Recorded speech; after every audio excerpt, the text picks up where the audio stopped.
La parabole du bon pasteur véhicule parfois une série d'images mièvres et d'idées doucereuses. Un évêque était en visite pastorale dans une paroisse.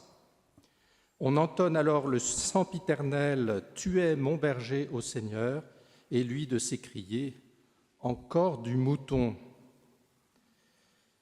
Et il n'est guère d'obsèques ou même de baptême où l'on entende ce psaume 22, à la vérité magnifique et très justement aimé particulièrement.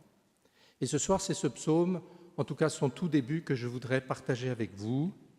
J'allais dire déguster quelque chose de ces paroles de vie qui sont pour moi comme un cordial. Vous savez, un cordial, cette boisson forte, un coup de gnôle ou de bonne prune qu'on prend par exemple en montagne pour se redonner justement du cœur, d'où le mot cordial, quand il fait froid et qu'on se sent une petite faiblesse. J'en aurais bien besoin maintenant, mais ce n'est pas le moment. Le Seigneur est mon berger, je ne manque de rien. La parole de Dieu me l'affirme contre beaucoup d'évidence, contre ma peur de manquer, contre les expériences passées où j'ai véritablement manqué de choses essentielles. J'y vois un appel à une attitude. Regarder le Seigneur qui peut répondre à mes vrais besoins, eh bien cela donne la paix. Et je ne serai pas déçu. Paul, dans l'Épître aux Romains, au chapitre 8, dit « Puisque Dieu nous a tout donné avec son Fils, lui qui n'a point épargné son propre Fils, mais qui l'a livré pour nous tous, comment ne nous donnera-t-il pas aussi toutes choses avec lui ?» Eh bien, ces premiers mots du psaume 22 sont un acte de foi et d'espérance en même temps. Si je déploie un tout petit peu, cela donne ceci. Cessez d'attendre des autres. Personne ne peut véritablement répondre à tous mes besoins, encore moins les plus essentiels. Arrêtez d'attendre des autres, mon conjoint, mes amis, mes frères, qu'ils répondent à mes besoins et les fournissent. C'est déjà à la base un signe de maturité et d'autonomie affective bien humaine. Mais plus profondément, arrêtez, tentez en tout cas, de mettre ma sécurité dans ce que je peux perdre, dans ce qui peut m'être ôté, volé, boulot, argent et même santé, mariage. Mettez votre sécurité, mettons notre sécurité en ce que nous ne pouvons jamais perdre, qu'on ne peut pas nous enlever. Le Seigneur est mon berger, je ne manque de rien. C'est cela que Thérèse d'Avila pointait.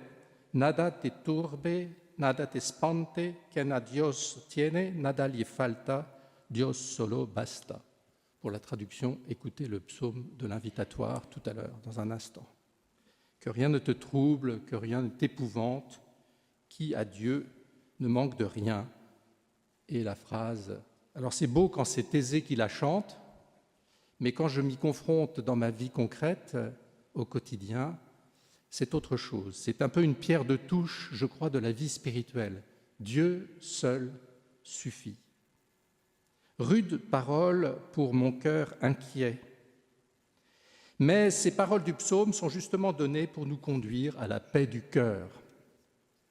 Le berger véritable, le bon berger, le seul qui connaît mon nom, il est dit dans l'Évangile, il les appelle chacune par son nom, est donc le seul qui connaît ma vraie identité et donc qui connaît aussi mes vrais besoins et comment me les donner.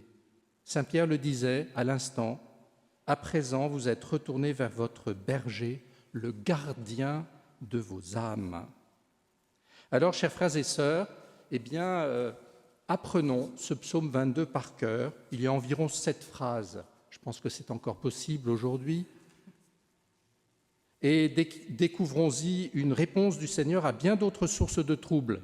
Je vous laisse ça comme méditation pour ce soir et pour toute la semaine. Quand vous lisez la suite, du psaume, vous voyez qu'en fait, chaque phrase, chaque affirmation répond à une série de troubles qui viennent effectivement troubler ma vie, la paix de mon cœur, qui viennent me mettre dans l'inquiétude. J'en cite comme ça au hasard, juste pour vous mettre sur la piste. L'indécision devant tant de choix à faire. Il me mène par le juste chemin pour l'honneur de son nom, etc. Cherchez et vous trouvez dans cette parole de vie un cordial pour votre vie humaine et pour votre vie avec le Seigneur.